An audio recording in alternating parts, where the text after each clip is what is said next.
How are the figures doing? Are they hot? Figures are hot. I tell you, so hot. Y'all, I tell you, I'm all right now, but last week I was in rough shape signing all those figures. Ladies and gentlemen, if you have ordered an action figure at JimCornette.com over the past few weeks with the various bloody variants going to Australia and New Zealand, or the last of the original figures that were found, the commentator play sets, still a few available. Everything is now in the hands of the Feather Bottoms and has already been received by the customers or is in the process of shipping. And we are caught up to date on everything. The Feather Bottoms, again, with their amazing service and ultra careful handling system, have gotten us up to date. People are waiting literally 7 to 10 days from the time they order till their shit shows up, sometimes quicker than that. It's amazing. JimCornette.com. Without delay, race to your computer screen or your phone or whatever the fucking kids use these days and buy something. If you, let's say, were born anytime after 1980, do you think you would have been someone that collected figures? You know, because it really changed, especially with the way that they did cartoons to sell the figures, like G.I. Joe, He-Man. Everything kind of changed in the 80s. You know, I go back and forth because, honestly, I probably would have until it got, ridiculous where there were hundreds of figures, because when I was a kid and I collected comic books and or pop culture memorabilia stuff related, magazines, newspaper strips, comic and pop culture related toy items, whatever the case, I was a completist. I'd try to snatch everything, and shit was cheap then.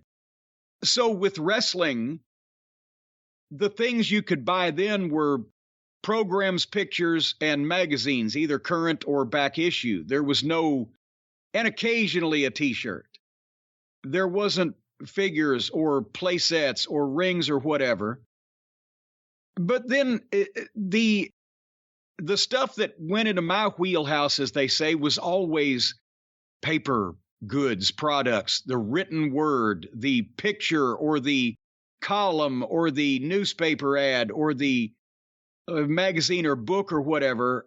So I don't know whether I would, and also vintage stuff. Even when I was a kid, I got the new stuff to keep up with it, but my love was older shit, back issues, antiques, vintage toys, stuff like that. So I may have not, like I ended up not, getting into getting one of every figure just because that was more modern and more current.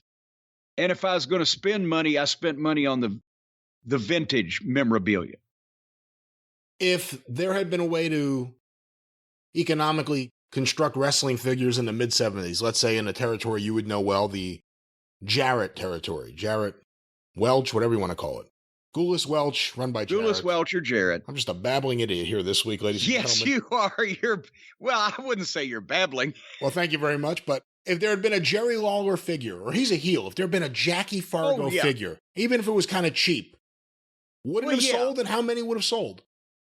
I think, honestly, here's the thing, the prices at the arenas in 1975, let's say, when Fargo was still on top or Lawler was starting to get over, the 8x10 photos that were black and white were $1 a piece. Can I stop you real quick? Yeah. Of the photos sold, what percentage were sold to children? Sold to parents that would then hand them to small children. Right, but I guess but by the time we had 10-year-old kids with 50 cents or $1. Their parents would say, "Yeah, go down there and get a program or get a picture or whatever. Here you go." So they would come up all the time, and that's why whatever sweet old lady was working the merchandise stand would always be nice to the kids, because then they'd go back and ask their parents for another 50 cents or $1 or whatever. But anyway. Hey, so much is said about the casual fan and the casual fan watching wrestling. What was that like for you? Someone selling photos. You had the regulars. What about the casual fan? The family that randomly just showed up on a night to watch wrestling, but they may not show up again. Well, I mean, that was the difference in the regular crowds you got every week and the big sellout when you had something interesting, right? Was you would get the people that only went once every few months or once a year, or maybe they hadn't ventured down, but for the scaffold match, that's tickled their taint, whatever. So, there was a mixture, and most of the fans were casual fans then, in that they watched the TV show most every week for an hour on Saturday, and then they came down on Tuesday night and bought a ticket for $4. And there was no internet. They might not read wrestling magazines. They're certainly not, corresponding, as we mentioned by 1980, me and Weasel Dooley were the sum total of people in Louisville trading results with anybody else from other territories. So they were more casual to begin with. But at the same time, you would see, some faces every week, and you knew some names, and they'd come up and say hello because the people selling the merchandise were the same people every week. So it was a social thing. And a lot of times people would ask for specific seats in either ringside or in general admission or whatever, because that was where their friends from Shively sat. And since they lived out in Fern Creek, they never got to see them except on Tuesdays. So they'd visit before the matches. I mean, it was completely fucking different than anything that's going on today. But, so anyway, the point is the figures you asked about. Black and white pictures were $1. And then my color 3.5 by 5s were $1. Color 8 by 10s were $3 whole. And if they had a T-shirt, I think back then they would have been maybe 8, maybe 10, and high-priced items didn't move in great quantity. Lawler or Handsome Jimmy Valiant's 45 RPM, records would be maybe $2. So, but you move thousands of those. So if a figure of Jackie Farr, my God, a Bill Dundee figure, holy shit. That would have Life sold size. to every, well, yeah, it wouldn't have cost much more. If there had been a Bill Superstar Dundee figure, every female in Kentucky, Tennessee, and parts of Arkansas and Mississippi would have had one sitting on their nightstand. If they could have got it for, what was $5 in 1980? Or what would it be today? Probably close to 20.